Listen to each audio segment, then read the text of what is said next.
up, everybody? My name's Indy, and the gentleman next to me is Jay Powell from Powell Group Consulting. Welcome to another amazing episode of Indie Game Business.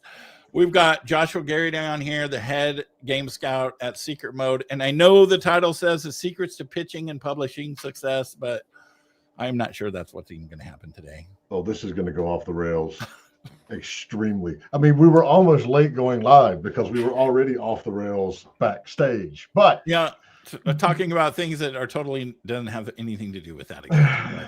I'm looking forward to this. Welcome, Joshua, again. Hello. Thank you for having me again. So for those of you who don't remember, the last time we had Joshua on, it went for nearly 2 hours with all of the questions and answers and truth bombs. And I will say, Joshua is one of the nicest and kindest humans in this industry. The flip side of that coin is he has no problem giving you a straight, no bullshit answer. Whether you like that answer or not is completely up to whatever. Remember to unmute in Discord there, Jay. Oh, God. Too many buttons. Like I didn't forget. So, yes. Anyway, all right. Joshua, start where we'll always start. And I know you've done this before, but we're going to do it again. Tell us how you got into the industry and walk us through what you've done up to this point for the folks who don't know you. Yeah, okay. So, hello, everyone. My start in the industry. I joined the games industry roughly 10 years ago. I started out in more of a product marketing manager role at Sold Out, now Fireshine. I then moved into an acquisition manager role, which was basically a game scout. We just, at that point in time in the industry, we didn't know what a game scout was. So that was my title then. And during my time at Sold Out / Fireshine, I signed a lot of titles. I was kind of there for the emerging of Fireshine as a proper digital publisher, because prior to that, Sold Out had mainly been a physical partner for various other publishers. And I signed games like Core Keeper and Shadows of Doubt and various other titles while I was there. And I was there for a long time. I was there for like 6 years. Then after that, I joined Team 17 as a senior game scout. And then I moved into Secret Mode, which was not... It was set up not that long ago. It was like 3 and a bit years ago now. And I joined to head up scouting there. And that's, yeah, here I am. So we're just going to jump into the hard questions first. What do you look for, when the games come in? Mm-hmm. You've got the system. I'm sure Secret Mode, like everybody else, has a website that you submit in through. What is that first thing that you look at that you're like, yes, no, let's go ahead and call stuff off the bat?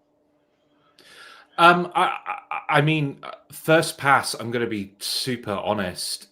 It's kind of like looking through CVs for a job interview where it's gut reaction, right? Like based on the information, the genre, the visuals that are available, screenshots or concept art, what have you. What do I feel in my gut? There are several things informing that gut reaction. So I'm very aware of the kind of budget limitations of the publisher I'm working for. I'm very aware of the genres that are on our shopping list. And I'm also aware of the slots that we have available in the future. So if something's coming out and I know that period of time we're full, we've got a bunch of releases coming out in that part of the year, there's no point me taking it any further. I'll just say politely, it's just not a good fit, right? But that first pass, it's just kind of like, do I get a positive reaction just from skimming through it like you would a CV for a job interview? It's only after that, on the second pass, that I go into the details of it. People don't realize all the aspects of like your schedule, your slate, that factor into this. How frustrating is it when you get a game that you just love? You see it and you're like absolutely in love with it, would love to work with this team, would love to work with this game, and then you look and it's like slated for a quarter when you have 2 or 3 other launches going. What goes through your mind? What do you do? I mean, that is frustrating. But for me, part of this role is kind of playing the long game, and the long game is trust. And I'd rather be trusted and respected than just kind of giving developers the answer that they want to hear, like that short-term kind of appreciation often leads to disappointment, whereas telling people the thing they don't want to hear in the short term, but ultimately a long-term kind of builds a better relationship. So I have to just be honest with developers is the answer to that question. Like, as much as I love the game and the project, the practicalities of the situation come first. And the thing is, like, there's so many, and this is part of the problem with the industry right now, is there are a lot of pitches out there. There are a lot of great games, and maybe even though I love this game, ultimately I kind of just want it to be released. I kind of want that game to find the right home, so it launches in the way that best fits that title. And I know if I just steamroll something and we don't have capacity, we're not going to make a good run of that release, and we're not going to deliver a good service to that developer. So it's better for me to go, hey, such and such Game Scout that I know has an empty slot in this point of the year. Are you interested in this game? Because I really like it, and I'm more than happy to do an intro. So I think, as painful as that can be, it's better to be honest with a developer and say, this is the situation, but I'm more than happy to make an intro to someone who I know is a better fit. How many games do you all launch a year? Launch, I would say, with external. So part of this conversation is probably going to come up at some point. Obviously, Secret Mode is going through a transition period right now. I wasn't going to say it. You said it. But yeah, it's you. It's on you. We just for anyone who's not in the know, Secret Mode was a part of Sumo Group. We've recently been acquired by Amona Capital, and we're kind of in the process of transitioning into a fully kind of independent indie publisher. As part of Sumo Group, we were publishing original IP that the various Sumo developers were creating. I would say combined, so if you combined the Sumo original IP with the external IP, it was around 8 titles, so 2 per quarter that we were publishing. But for external titles, it was like 3 or 4 titles.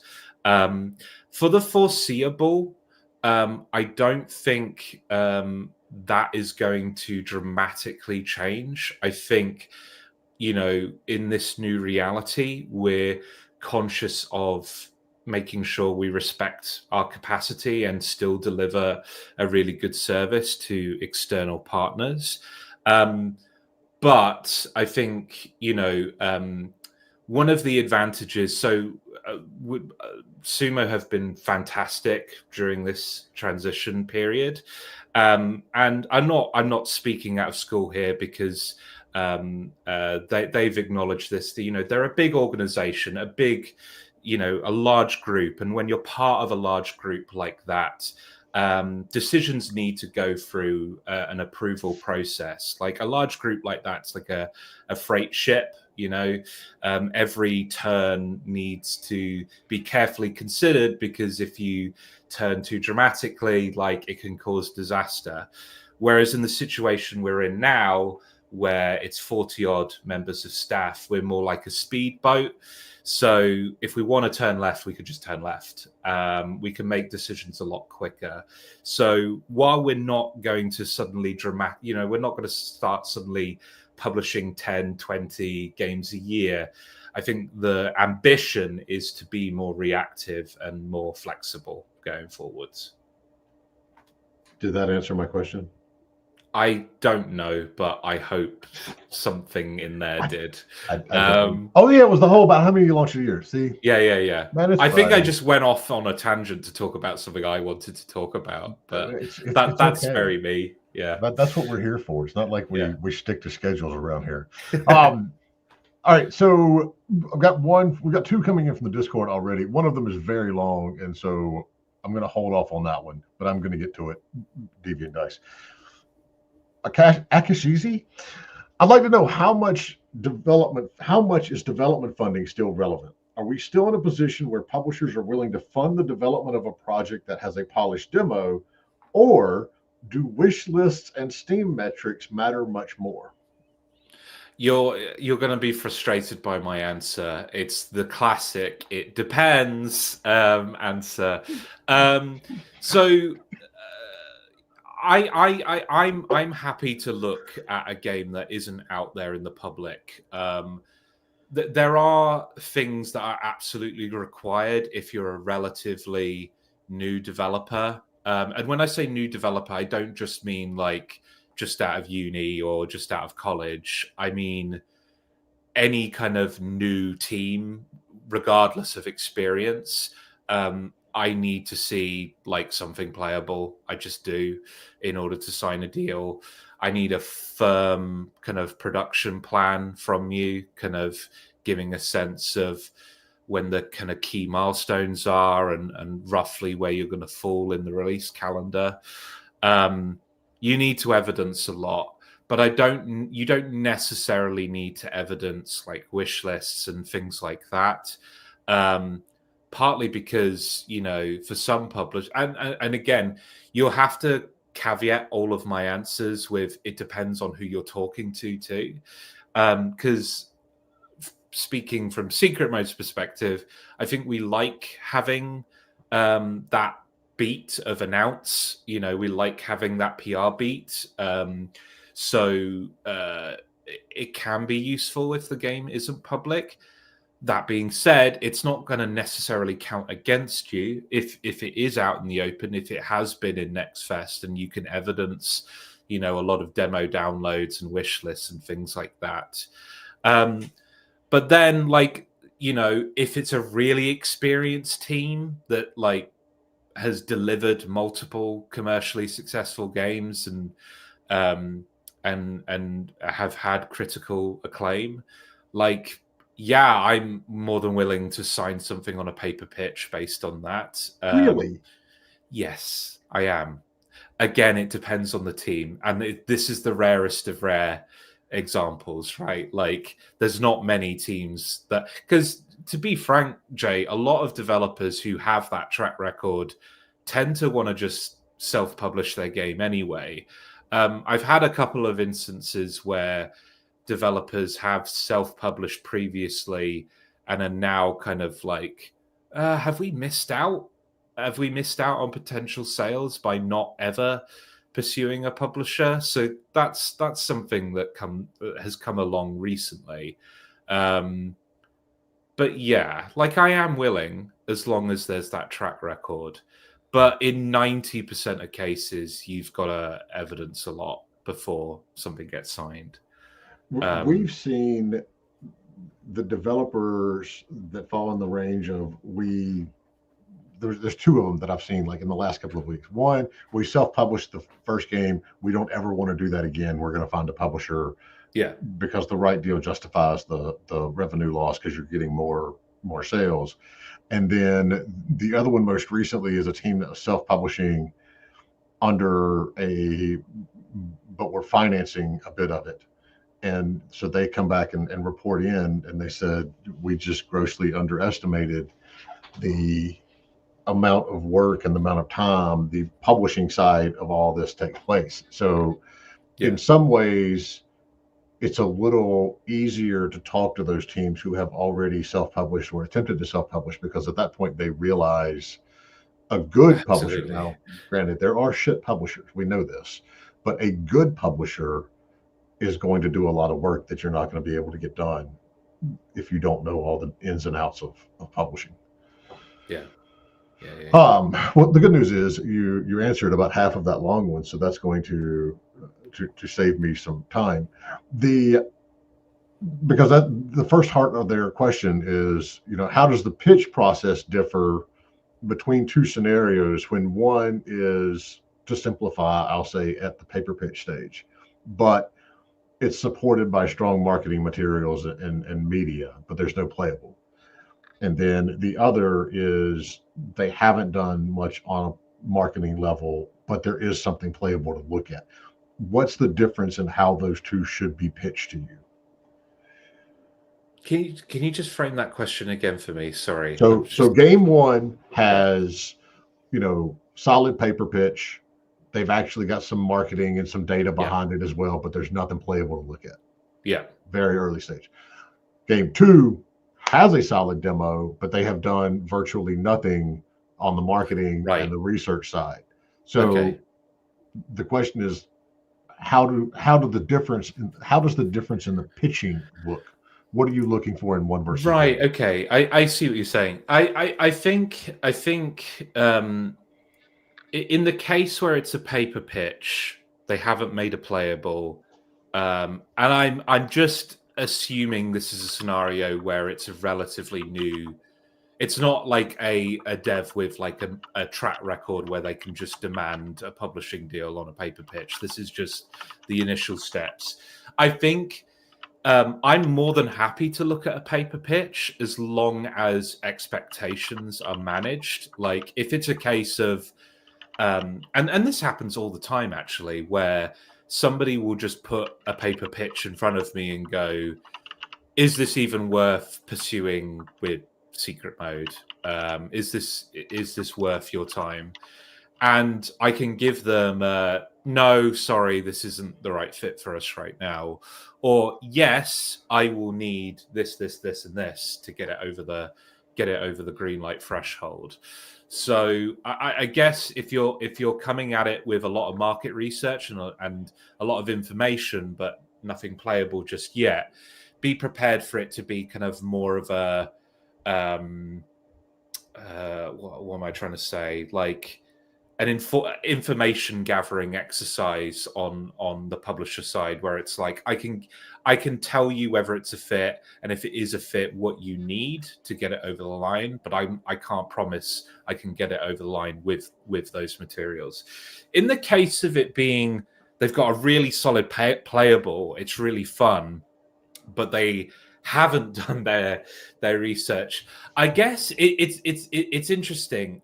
I think, like, if it's really good, and I'm like, man, this demo's good. That's one of those situations where I'm like, okay, these folks need their hand holding, but they've got a good game. It might be a case of me kind of acting as a guide through the various departments of secret mode and going, let's have a chat with the marketing team and see what their kind of plan of action would be. Let's have a chat with the commercial team. Let's have a chat with production and kind of build a case for this game with the developer, right? So like if you've got something solidly playable and you're pretty confident it's fun, I wouldn't. I always say you should demonstrate that you've at least thought about things. Like you should demonstrate that you've at least kind of considered aspects of publishing and development. But if it's a case of like, I just wanted to get this in front of you, that's okay. Like I wouldn't sniff at that. Like a strong demo puts you in a really good place. So when you're looking at, you mentioned hand holding, and we've all seen games like this where you look at the game and you're like, oh my word, this is awesome, this is fantastic, this is beautiful, but the team's never done anything and you don't know what their capability is to hit milestones and deliver on time and all that sort of stuff. How do you approach that? I mean, back in the day, we used to like send a producer to sit in-house, literally in the developer studio, but that's not necessarily done that much anymore outside of probably AAA. But how do you handle that handholding? So we do assign a producer to a project, but it's not a case of sending them over to the studio and but micromanaging the developer. It's not that. It's more about having like a constant, at that point, that person that they can communicate with and having weekly calls with to give updates on and help kind of build the production plan. And look, any publisher worth their salt should know by doing production due diligence on a project, like what the capabilities, reliability of the developer is in terms of like time management and that kind of thing, and build that into the plan. Like we will put buffer, in publishing agreements. We'll have like they say, maybe I shouldn't say that. Too late. They say they say they're going to deliver it by this date, but we're going to put this many months buffer in because we're just slightly skeptical of like their ability to hit that date. So if we plan around there being like this is the actual release date, then it's not the end of the world if it slips, right? So yeah, it's part of it is like doing your due diligence, building that in those expectations of what a green developer can actually deliver into the plan, and kind of allowing the developer to learn and figure out like, oh, this is how long it's going to take actually, and also like having people on the team who know, on the publisher side, who know how long something's going to take, how long submission is going to take, all of that jazz. So yeah, it's good planning more than anything. Like it will kind of resolve that and building that into the schedule. Buffer zones. Yes. But I mean, even that, there's things that can always pop up that nobody anticipates. But and that's game development, man. I know it is not an exact science. Yeah, it is guessing to the best of your ability. Wait, what did Deadpool call it in the movie? A wishful, wishful guesstimate, estimated, guesstimated wishing or something like that. That's basically what it comes down to. So Josh Anthony, what do you look for in a game's pitch demo to decide whether the game is worth your continued time? I think more than I have this, I forget where I got this expression from, so I'm sorry to whoever came up with this term, but something that I use especially for kind of real-time games is this concept called the white box Mario test, which is the idea that Mario as a character is so fundamentally fun to just interact with that even if you put him in a completely white box environment, you'd still have a good time. And I think that's a good principle, even though it doesn't line up one-to-one with every genre. It's a good principle to apply to early prototypes of games of like, okay, not everything's here. Not everything is the meta layer of the game is not there yet. But on a fundamental level, does it feel good to snap this card into place, or make this character jump, or make this character engage in combat? Like, is that fundamental interaction that you're doing the most as a player? Does it feel good? It's the kinesthetic thing. Does it feel good to do that? And you don't need to have like all the art in the game. You don't need it to be perfectly polished, and I don't need to have all the glitches removed. Like, I've seen enough games in an early enough state that I'm very forgiving of all of those those things. But you've got to nail the fundament. You've got to nail the meat and potatoes of what the game is, those fundamentals.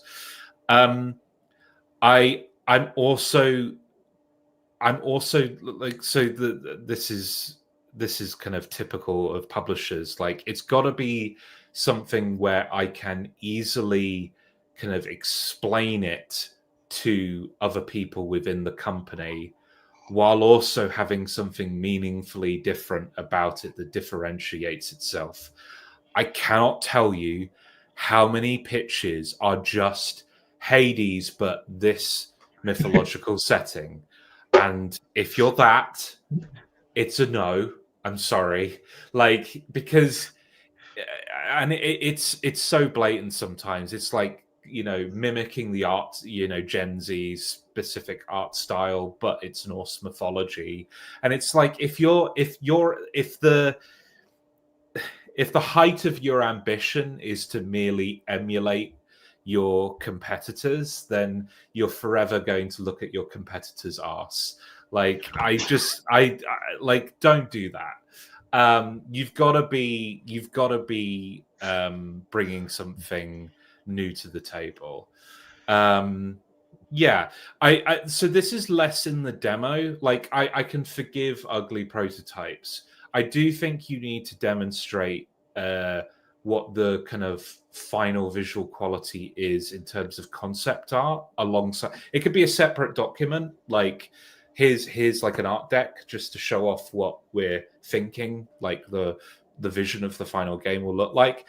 Some developers, this is a more expensive solution, so it's not a good fit for every developer, but some developers create a beautiful corner, which is like a non-interactive but in-engine kind of look at what they're hoping the visuals of the game will look like in the final product.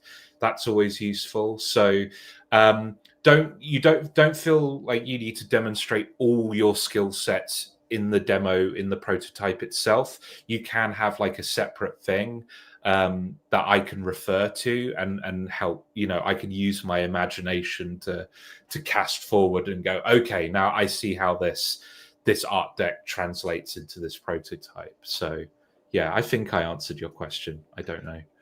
Ash, can we please clip the "looking at your competitor's ass" quote, so we can fire that out later? Because yes. I must confess, like, I don't think that's an original Josh Garrity Doesn't quote. matter. It's still good. Still good. All right. So from Zachary on LinkedIn, do you consider projects from companies that already exist, or would you consider supporting a complete startup where their intention is to build the game by hiring people and building the studio from publishing money? That's a good question. We see that a lot.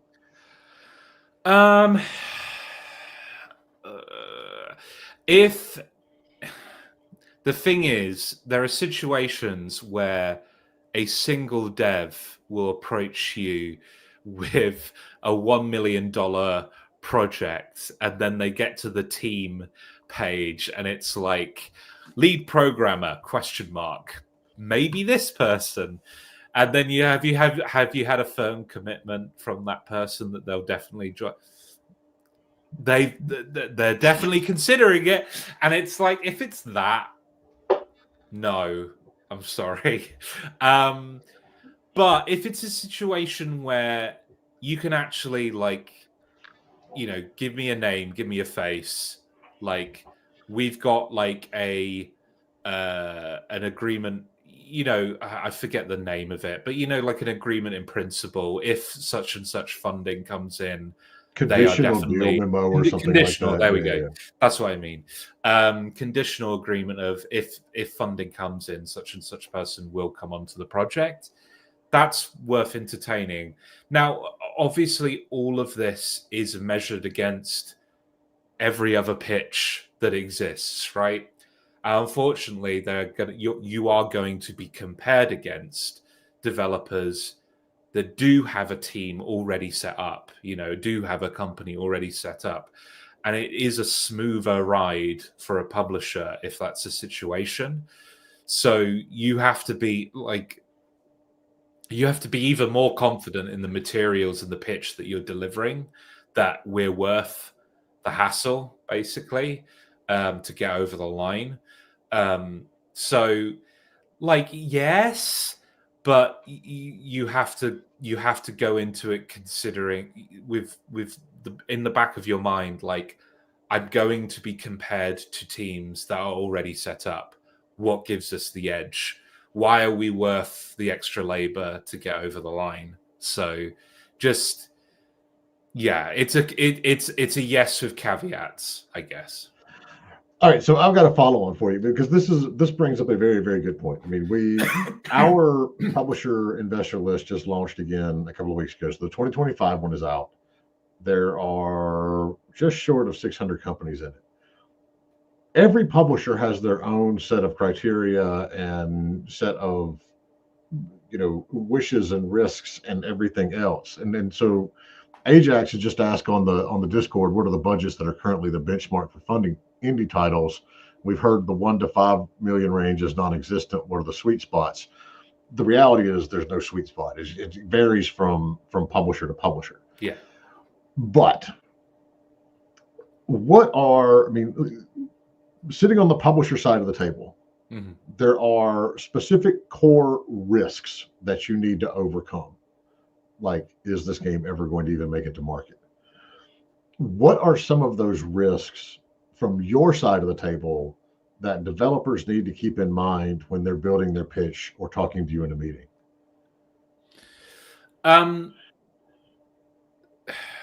The biggest risk, I mean, as far as like funding a project, something we have to consider is not only how much it is, but the flow of cash over the lifetime of the project. So I think a big consideration is like not only how much the game costs, but where money falls as well.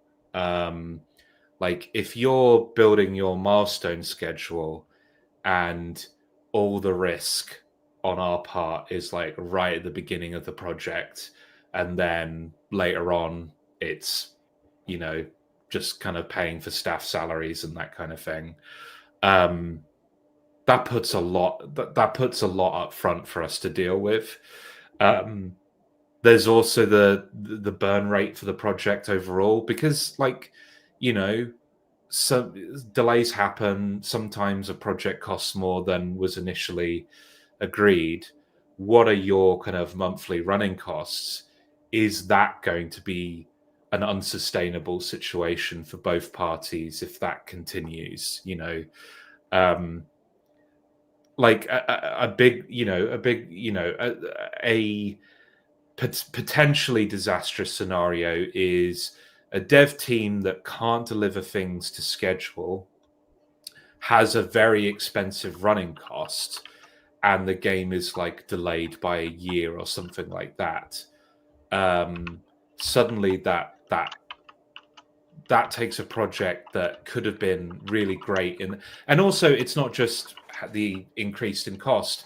You've moved the game from what was an ideal release slot to something where it might be bumping up against other titles and influence, because it's labor, like marketing, like all of this stuff, like PR, like now maybe it's bumping up against another project in our portfolio that is stretching our capacity, all of that stuff. So I think a consideration of you should. So let's bullet point this. Some factors you need to consider, not just the overall budget, but where money falls. What is the burn rate for your team? So, like, if things go wrong, like what are the potential costs beyond that? But also, being really considered about your own dev schedule and production plan. Include buffer yourselves, because no one's gonna kick up a fuss if stuff is delivered early. But if stuff is delivered late, it can have a snowball effect that impacts the service we can provide to you. It doesn't just impact your development, like it can impact PR beats, it can impact loads of things. So it's worth considering the ripple effect that delays and big delays can have on the fortunes of a project. Do you get yelled at yelled at by your production team as well, and they tell you not to sign anything else for X quarter or they will kill you? Because I get that. I mean, I think that's every production team at every publisher, right? All right. From Emmanuel on LinkedIn, my game was featured in the game rant is what they meant to say, and IGN game trailers. Does that weigh heavily into pitching? The kind of traction it got as part of that definitely influences your chances. And also being like, if you're going to do that, by the way, make sure you have a Steam page and everything, like a Discord or what have you, because getting views in isolation is not actually that useful unless you can use the views to capture that audience in the form of followers, in the form of wish lists, in the form of Discord members, that kind of thing. Because increasingly, like, there are so many games where 2-3 years ago, like a GIF or a video went viral, and it was the talk of the town, for like a week or 2 weeks on Twitter. I refuse to call it X. Twitter. And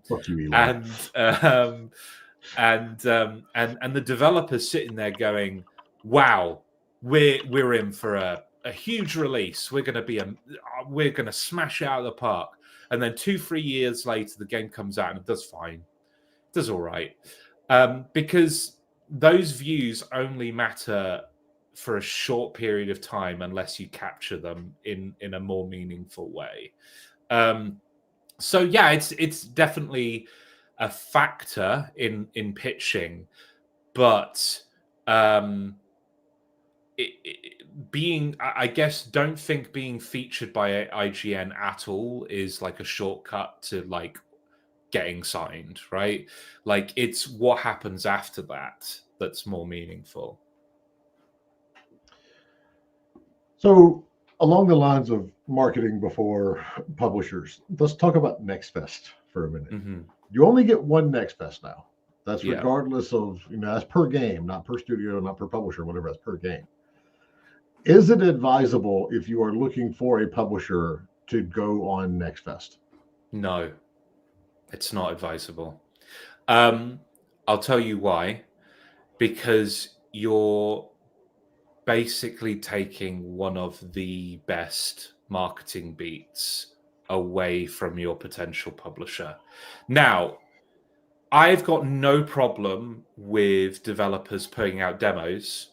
Like, if you just want to put a demo out there and go, check out my game, go for it. Do it. Like, you want to post it on itch.io, do it. But Nextfest, in terms of, like, it's one of the more one of the big problems of the industry right now is discoverability, and Nextfest is starting to have that eroded away from it, even as I speak. But Nextfest is still one of the best ways in which you can drive discoverability for your title. And if you have the full force of a good publisher and a good marketing team and a good PR team behind you going into Nextfest, that can be powerful. And we've seen it with games. Like, but I genuinely believe, I mean, it's also a masterpiece, but I genuinely believe part of the success story of Balatro was the timing of that Nextfest demo and its release. I think that was incredibly well played by both Local Funk and PlayStack.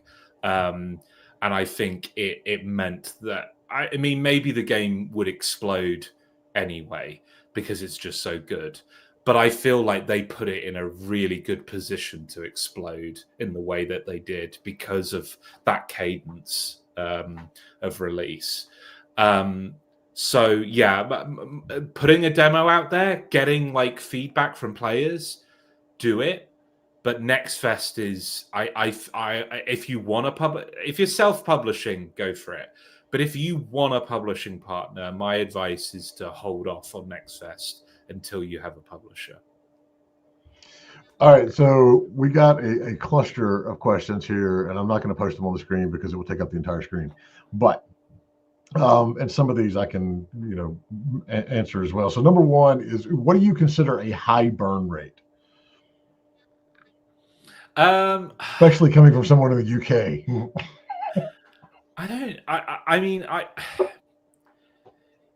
I can't necessarily give you an exact number because it is very dependent on how large the team is, the timeline, the genre, the timeline of the project.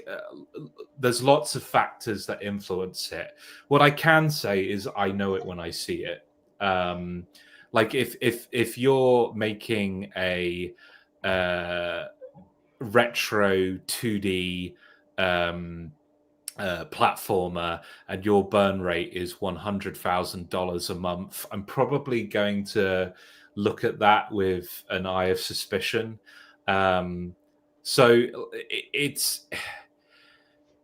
Yeah, I can't give you an exact number, but I have a feel for,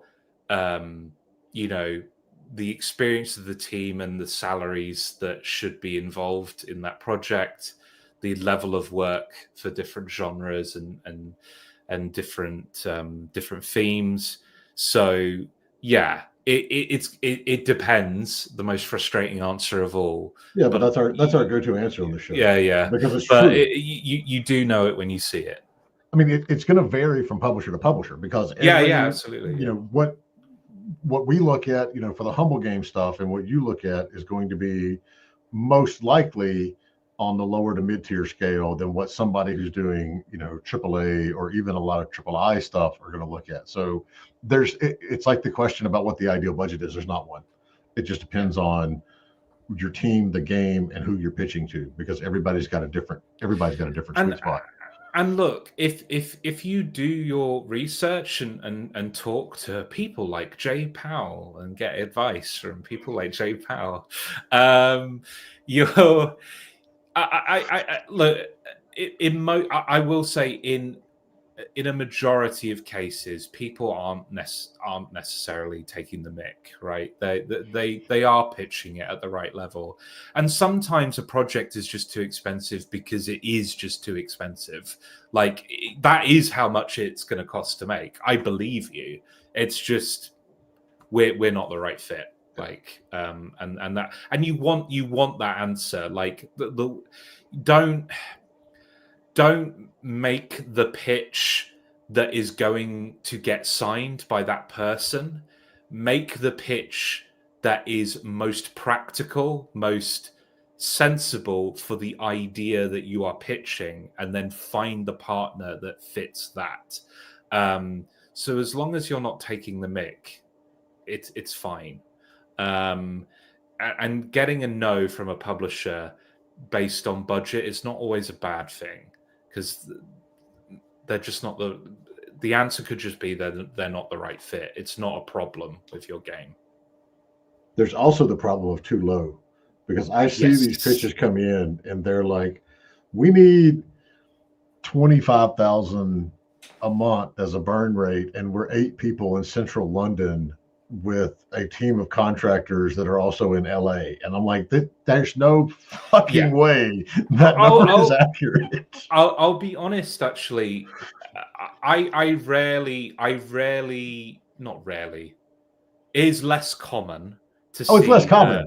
It's less common to see the ridiculous burn rate, but from green teams, especially student teams, they do consistently undervalue themselves to a degree.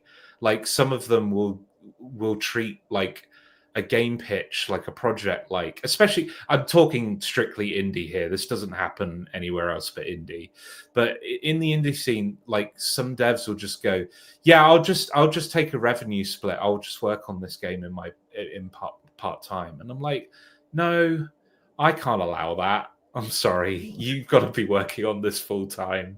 Like, I'm not having that situation. I'm sorry, I'm not having an evening and weekends only type development schedule. That's not gonna work. Again, you get back to how are you going to hit your numbers? I mean, how are you going to hit your dates? Yeah. So, Josh, are publishers willing? Well, Josh, are publishers willing to support developers financially after the game is released, or is the developer expected to fund themselves once the game is out? It's the classic answer. It depends. Look, if it's a project where post-release support is expected, and I think as standard there should be, like, you know, even for something that's not like an ongoing concern, there should be like, here's a payment to cover patching, you know, post release and things like that. That should be part of the consideration when signing the contract. But if it's like a more kind of like ongoing concern, like a co-op game or something like that, there should be, you know, milestones post release. There probably should be milestones post 1.0. So yeah, I do think there are agreements where it makes sense for the publisher to be providing milestone payments, but, like, you know, all of this kind of still eats into the eventual rev share, you know, the recoup and eventual rev share that happens. So if you need it and it's going to deliver a better project and it's going to make your team more sustainable, ask for it, but also balance it against what you're sacrificing in terms of recoup and rev share, and consider it.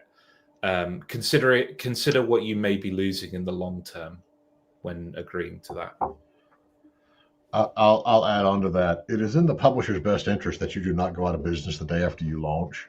Yes. So there is generally, from a good publisher, there is generally going to be some sort of either day one rev share, again, depending on the publisher, day one rev share or a milestone going on, because the days of launching a game and sitting back and starting on the next one are dead and gone. Everything has to have post-launch support right now. So the publisher, a good publisher, is going to make sure that you don't like die on the vine the minute the game is launched. Lots of questions here. I can see this is going to go over. What are you looking for from developers with no previously shipped titles? Is there anything that we can do to strengthen our pitch to you? Research and I'm not looking for perfection. I'm not looking for you to have the answers to every question. I am looking for you to demonstrate that you have seriously considered the questions that will be asked and have a meaningful answer to questions that I might ask, even if that answer is, we're not experienced in that area, but we know that you are, and we're hoping for you to kind of educate us and move us through that learning period, and hence why we're pitching to you. Like that will put you in good stead. I'm not I'm looking for people I trust more than anything. Like biz dev, game scouting, like, trust is the currency that spends best out of all the currencies that are available to you. And people that are willing to admit we're inexperienced in this area and we don't know, but we know that because we've done our research and we've educated ourselves, that is more valuable and in a relationship, in a long-term relationship, than somebody who tries to cover everything and pretend that they know everything, and ultimately, the person who. So actually, a question that I do ask in a lot of pitches is, what's the part of development that you're most nervous about? What do you think is going to be the biggest challenge to deliver? And it's a real test of character, because if a developer says, oh, definitely this area, like I think either it's just a challenge to overcome, or we're inexperienced in that area, or whatever the answer is. But every developer has an answer to that question. There's no developer that doesn't. But if the developer goes, none, like we're 100% confident in everything, we know what we're doing, we're 100% confident we're going to smash everything, big red flag, like, because either you are dangerously naive or you're a snake oil salesman. Like, neither of those answers are good for me. So yeah, demonstrate research, demonstrate that you've considered it. Don't lie, be honest. Trust is better than telling me what I want to hear. All right, next up, Victor from LinkedIn. I love this. What do you think is the best or the minimum amount of time between your announcing your game and releasing it? It depends. It depends take on a shot every time one of us says that. It depends on the genre. It depends on the dev team. It depends on the level of exposure the dev team has had. I look, a shadow drop only works if you are like a known quantity, right? Like, I think, explain what a shadow drop is. So a shadow drop is where you announce it and then it's immediately available on storefronts. So I was going to say a recent example of this, but it's not recent. It was a few years ago now. But Hi-Fi Rush did that, where Microsoft announced it on their stream, and then it was on Game Pass. It was available for purchase, etc. Microsoft can do that because they're Microsoft. You as an indie developer cannot do that, because you will die on the vine if you do that. I think the more known you are, the more confident you are in your following, the shorter that period of time gets. I think if you're a bit of a known quantity, you could probably do something in 6 months, announce and then release in 6 months. I think longer campaigns work better for games that are less, or developers or games that are less known. I think slowly, gradually, peppering your feeds of GIFs and things like that is a more sustainable and more reliable approach than just having a quick announce and then a quick release. Yeah. But how does that long approach factor in when we know that older wish list commitments are worth less than more recent ones? Good question. I think so. The older wish list thing, I think that there's, for me, the scenario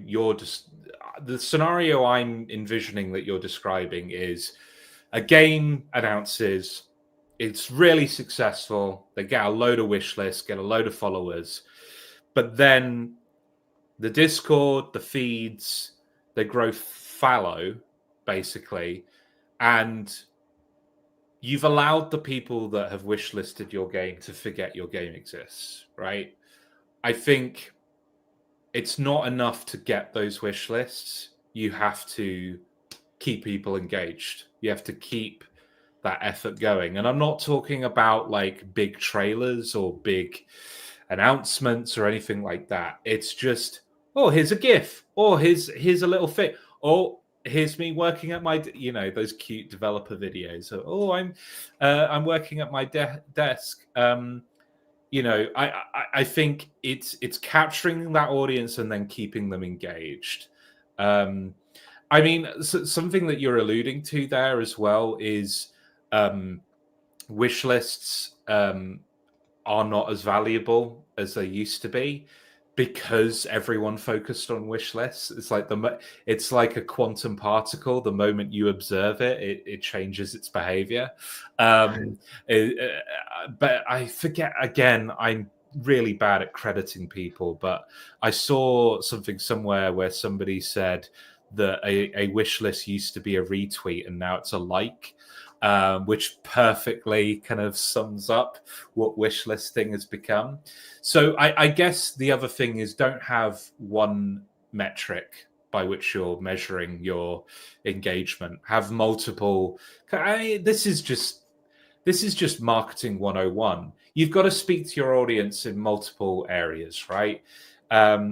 It's once somebody has seen it, I don't know, 5-7 times, I forget what the number is, that's a purchase, right? If they've seen it on TikTok, that's if they've seen it on TikTok, Instagram, Discord, Steam, Twitter, somewhere like TigSource forum, somewhere else, like if they've seen it multiple places, multiple times, they are more likely to convert into a purchase. So don't have any one metric be your measure of success. Have kind of multiple directions that you're firing the game. And congratulations, Joshua. You have just become the first person on this podcast to relate video game development to quantum physics. So nicely done. Yeah. Nerd. Anyway. I just published my own horror game. Is it possible to still pitch it? And what do you think about folklore games? I like folklore games. I've got nothing against folklore games. Do they mean like folklore as in, because they're talking about horror games, so I assume it's like folk horror, or like, I don't know. I mean, like if it's a good game, yeah, like folklore is a great angle. For the first part of your question, if you've already published your game, can you still get it signed? So we are at Secret Mode interested in opportunities that we call value adds, where a game is released. User reviews are really positive, and it hasn't, smashed it out of the park, but it's chugging along. It's selling units. We are interested in like approaching developers like that and going, look, do you want to come on board? We'll give you a very generous terms in your favor, because all the risk is taken out of the project. So you should have very generous terms, and we'll give it a kick up the arse. We'll give it a push. So we're interested in that, but again, it depends. Like if the game is released, but it's gotten it's gotten very little traction. I always go to the extreme. I'm sorry, Jay. I'm such an extremist. If it's gotten very, very little traction, and there's not a lot of evidence that people are, people will sometimes wishlist something, but it's not quite the right price or something like that. If there's not a lot of evidence of that, then probably no. But if it's one of those cases where you've got a good game, there is traction there, but there's maybe some things that you haven't done to put it in a right position. One thing I will say is to manage your expectations. Once a game is out, you've lost your biggest opportunity to kind of to make an impression.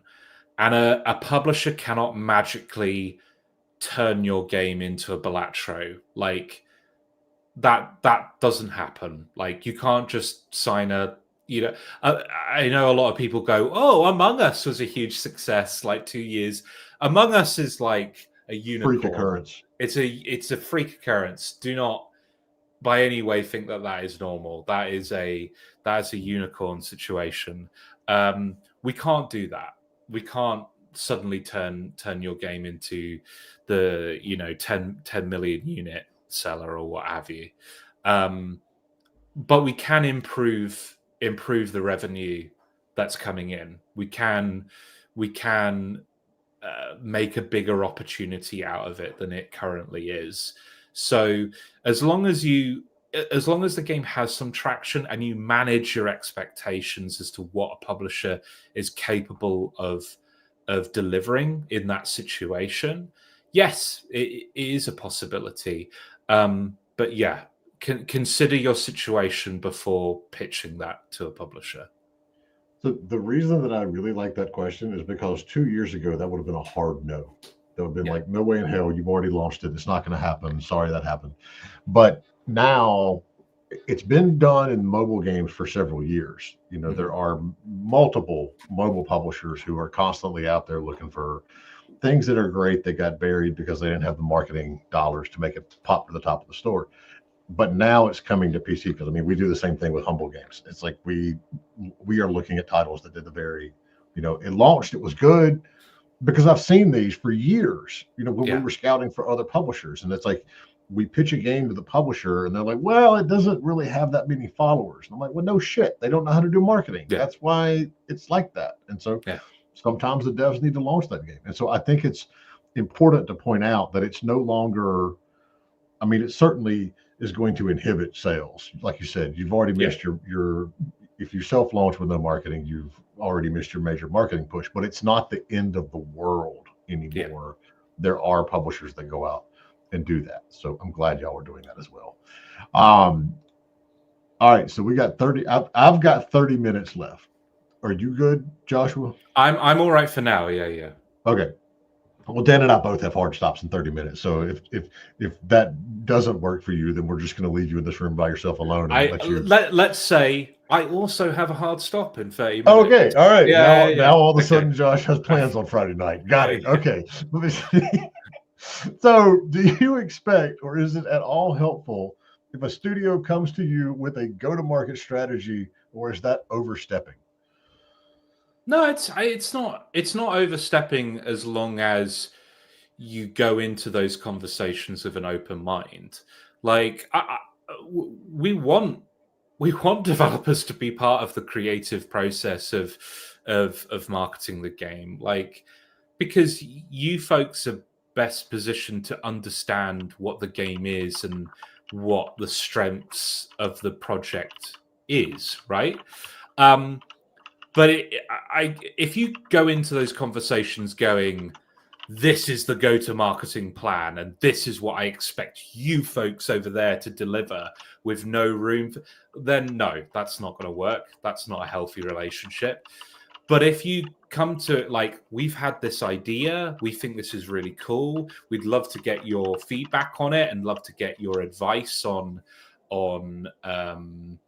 how we would deliver this and your recommendations for what you would change, that's totally fine. Like, that just shows initiative. Like, and I'm not going to fault a developer for that. Sorry, I got distracted by chat. Haunting Humans, is it more common to take short games for indies, like 4 hours tops, or is there still a market for longer ones?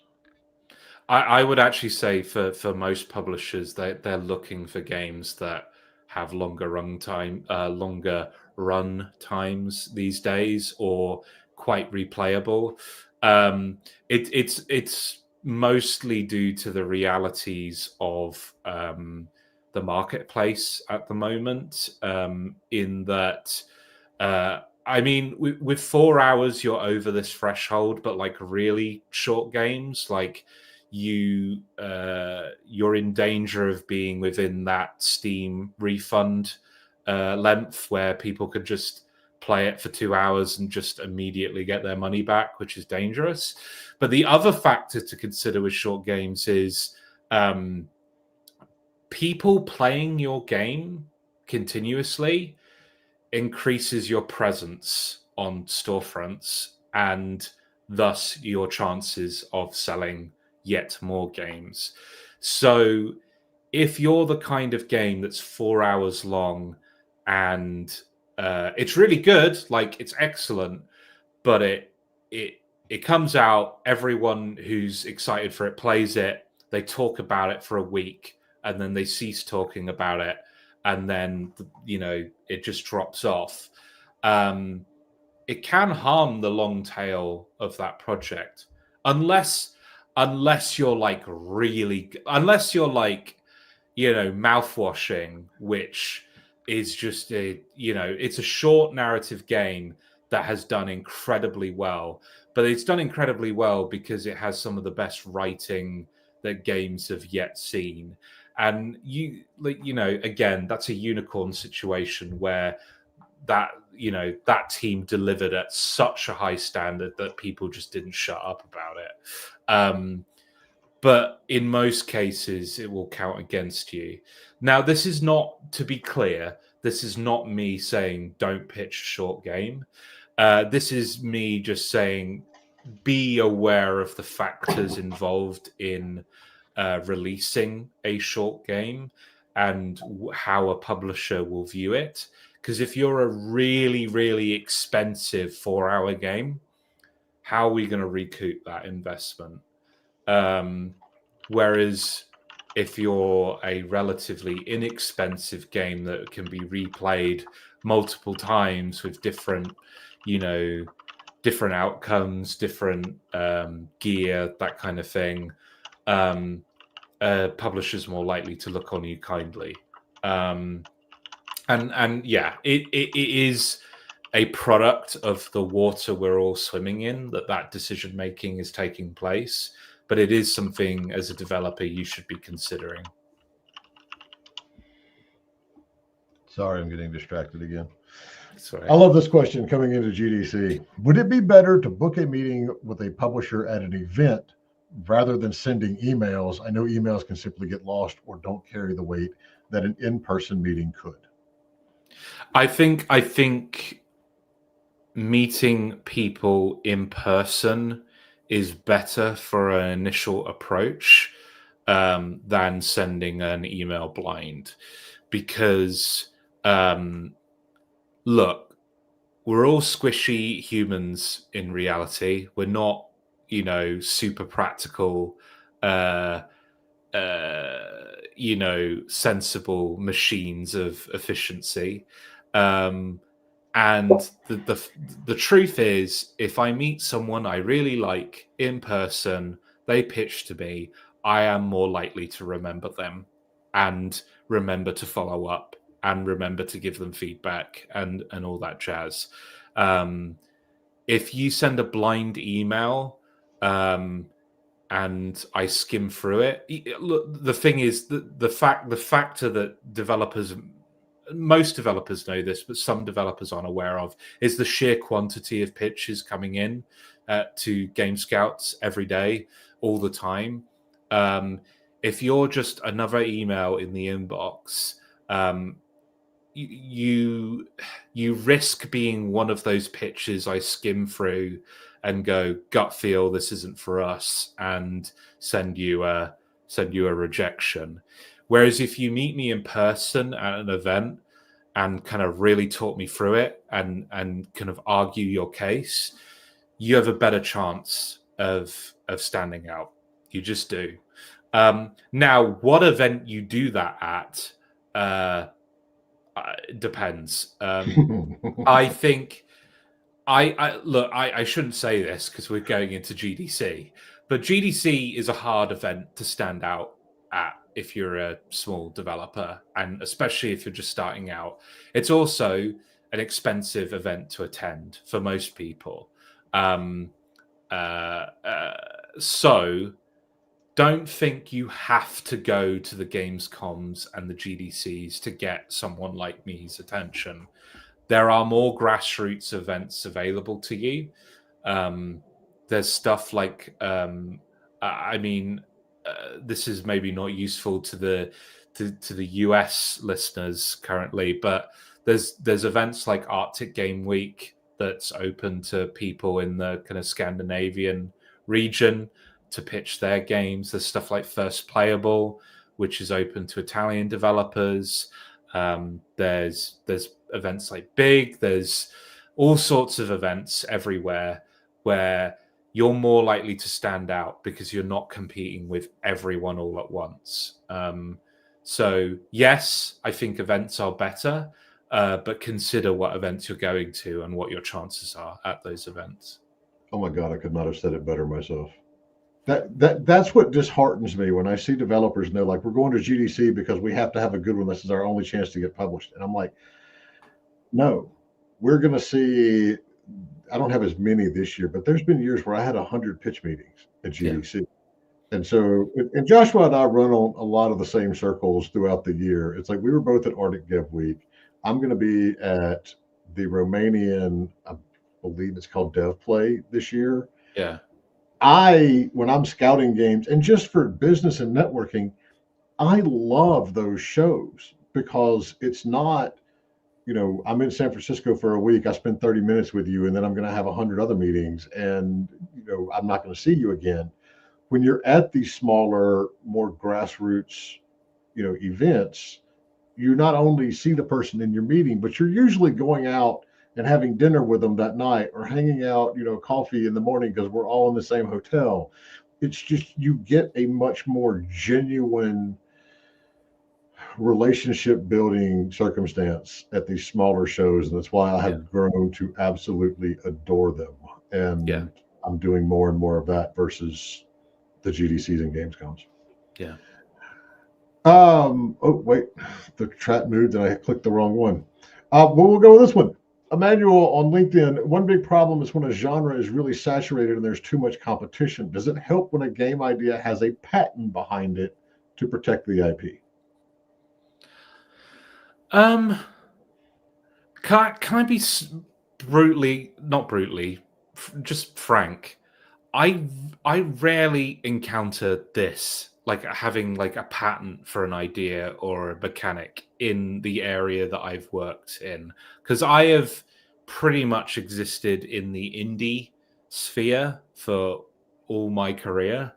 So I've never encountered it. I've never encountered a developer where a patent is an important part of the pitching process. So the honest answer to that question is I don't know because I haven't encountered it. But if I don't know because I haven't encountered it, I'm pretty sure I'm not the only because I've been doing this for 10 years. I'm pretty sure I'm not the only game scout at my kind of tier of development that also would answer in that way. I think when you're talking patents, you're really talking like AA, AAA development, not indie. So I'm sorry that's probably not a useful answer to that question. Well, I mean, you can't patent a game idea or even a game mechanic, although Ubisoft did something. Brothers. Yeah, well, that's what I'm saying. Ubisoft did something screwy with Shadow of Mordor and their, that system in that. But it's very hard, and it's like working with IP. You may have a fully protected IP, but if nobody knows about it, it doesn't make any difference. Yeah. So there's a lot of that in there. All right, let's go back to the one, and this one, gigantic caveat, because neither Joshua or I are on the mobile side. I'm in the process of launching a slot game. As this market is dominated by big players, does it make it hard to get investment? I mean, you can apply that strategy to PC console as well. Yeah, I suppose let's take this question and put it in a genre that I have a better understanding of. So let's say first-person shooters, right? That is a genre that is very dominated by big players in the industry. Is it worth as a smaller team releasing a first-person shooter, considering that there are big players out there? My answer to that question is, are you doing something meaningfully different from those big players? Because there are examples of first-person shooters that are at the kind of more indie end of the spectrum that have done really well. So Dusk is a really, really great kind of combination of Quake and immersive sims in terms of its level design, and it's really, really strong. It's like it's both an excellent game and has done very well because it provided something that the big players were not providing. So I don't know how that translates to the slot genre that you're in, but in the areas that I understand it, if you were to just release an indie take on Call of Duty, you're not going to do well. You've got to be doing something a bit weird, a bit different in those more populated spaces. That said, I still remember the day I was on a panel and PUBG had just come out, and I asked, and granted, they were doing something different that none of the other ones were doing. They were doing something different at that point in time. Yeah. But I was on a call with a bunch of AAA publishers and asked them how the success of PUBG was going to affect end of year sales for Call of Duty and Battlefield, whatever Battlefield they were on at the time. And the AAA publishers were like, "Oh, well, that game doesn't matter because it's not a $60 title." And I was like, and there we have the tunnel vision that a lot of publishers have right there on display. But yes, I mean, they were doing something very, very different. I love this one. Does the name of your studio matter?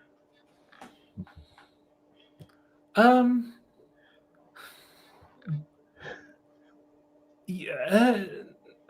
I'm really on the fence with this one. I think it's one of those things where if you have a really weird, unusual name that's not like, if your game is good enough, like your studio name will kind of just get grandfathered in. Like, do you know what I mean? Like, it doesn't really matter in the face of the quality. I would, advise you against like offensive names for your studio, obviously. I think the name of your game matters more because it's the difference between consumer facing and industry facing. Like, I think, a good logo has an influence, a good name has an influence, but like the game matters more than that. So if you've got a really good pitch and a really good game, I'm really not going to hold your name against you because I'm not selling the game based on your name. I'm selling it based on the name of the game. The notoriety of your studio comes after the notoriety of the game, if that makes sense. I mean, as long as the name is not offensive to the core demographic of the people that are the publisher sells to. But that said, one of the things I adore about this industry is the creativity when it comes to studio names. And shout out here to these guys that were at Arctic Dev Week, Ballistic Pig Development. Yeah, to be fair, that's a really good name. I fucking loved that. I mean, and their logo was like an artillery shell, but instead of the cone on the end, it was a pig's head. It was a pig being fired ballistically. I mean, I was like, I started chuckling in the elevator when he got in with me with his hoodie on. I was like, I just fucking love that name. You don't forget it. But yeah, as long as it's not offensive to somebody, I mean, you're fine. Is it acceptable to follow a publisher on LinkedIn and arrange to meet them at events that they announce they'll be at?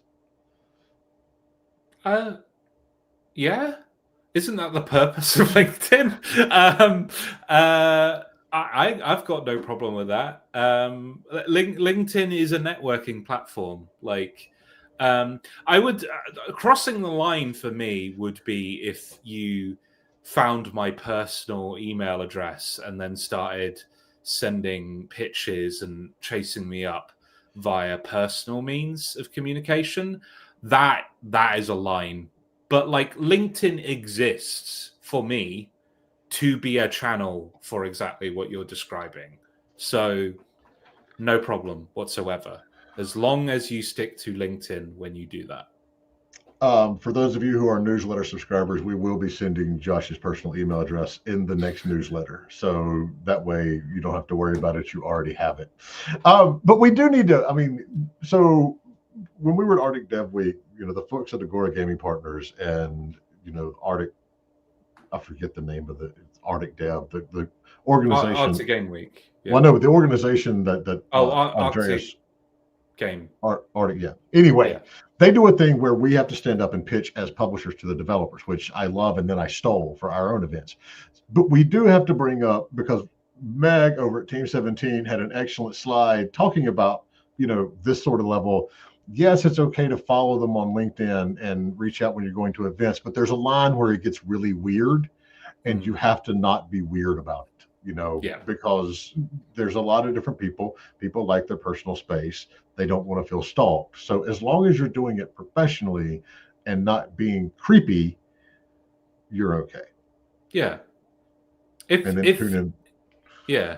If you know I'm going to Arctic Game Week and you arrange a meeting with me at Arctic Game Week, great. But if I bump into you on the street right outside my flat, and you start pitching to me, that's a line. That's a moral line for me. So, use that example and kind of extrapolate what is acceptable in terms of communication. But for an added fee, I will also send Joshua's flat address. That's also possible as well. I'm trying to think. I think we have paying for their flights to Manchester. I think, and I'm scanning back through, I think we have hit almost all of our questions. Tom, yes, videos are always uploaded later. Actually, they're uploaded immediately on YouTube. That's the easiest place to find them. And that's not just this episode. This is every episode ever, and all of our conference sessions and all of that good stuff. All right. If somebody's got a name that, not a name, a question that hasn't been answered, pop it in chat real quick. We've got like 5 more minutes. What's the biggest mistake that the developers make when they're pitching you, Joshua? The biggest mistake. Biggest mistake. I think the biggest mistake, a meaningful portion of developers do is they don't give me the information I need to win the pitch internally. So they've got great art. They've got a great demo. They've got great video, and they've sold the game. But what's the ask? What is the business reality of this project? Like, I need that information to even begin to tell you whether this has a chance. So that's a pretty big mistake that developers make. This is not a big mistake, but I'm just saying it because it's a pet peeve of mine, and it needs to end. It needs to stop. I can't have this continue. If you are making a narrative-focused game, great. I love narrative in games. It's amazing. Do not lead your pitch with a narrative Bible of your world and your characters before we talk about the game at all. Like, your story is best experienced in the context of the game itself. If I have to read a 15-page Wikipedia article on the lore and backstory of your world, I will fall asleep before I get to the important information.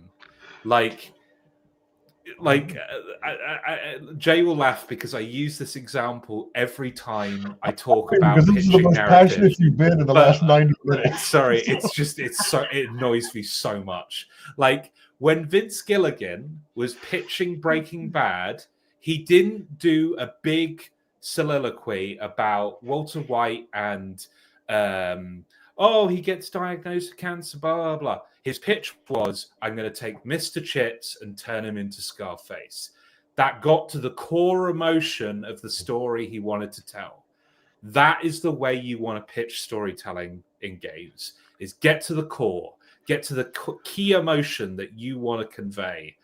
Do not bore me with a Wikipedia page. Don't do it. Like, sell me on the game and then I'll be invested in your story. Anyway, sorry, I had to get that out. All right, I did miss one, and I may have missed more. If there are questions that don't get answered, put them in the post-session chat. Oh, it's locked. Put it in the AMA questions chat afterwards, and Joshua or I will get to them as we can. But I have a meeting in about 5 minutes. But I do want to get to this one because I did genuinely completely miss it.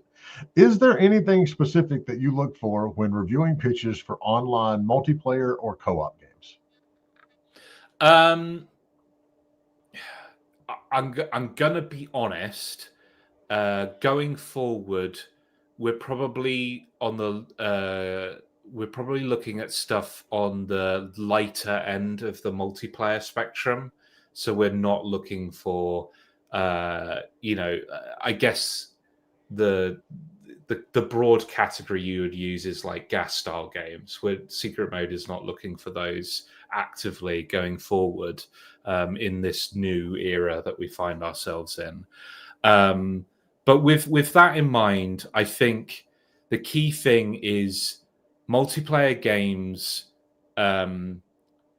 die the moment any word gets out that, the servers are empty, there's not enough content, blah, blah, blah, et cetera, et cetera. Like, the moment, like, player count is perceived to go down, it is like a rapidly escalating negative situation, which is not the case with single player games. You can totally, like, player count can go down for a single player game and it can go up again, and that's fine. But you do harm your future sales if any whisper of player count going down starts to get out there. So you have to have a robust long-term post-release plan if you're going to make a multiplayer game that has a considered cadence of updates, DLC, what have you, to keep that audience engaged. The other thing is, here's one of my metaphors again, Jay. No one wants to go to Disneyland, your ripoff of Disneyland, when Disneyland already exists. I don't want to see a pitch for a multiplayer game that is such and such game, but it's available on this console. And the sole reason why people are going to play your game is because, for example, well, people can't play Mario Kart on Xbox, and we're providing Mario Kart on Xbox. And to all those players who wish they could play Mario Kart, but they don't own a Switch, I need to tell you that audience doesn't exist, okay? Everyone who wants to play Mario Kart owns a Switch, and you making an exact copy of that game but on Xbox will sell no copies whatsoever. Like, people do not want to go to your ripoff of Disneyland if Disneyland already exists. So if you're making a multiplayer game, you have to be pretty sure that you are offering something that is meaningfully different from the competition, or, and this is a unicorn situation, you think that your main competition is going through a fallow period and you have a chance to usurp it. Like, those are the opportunities in a multiplayer space.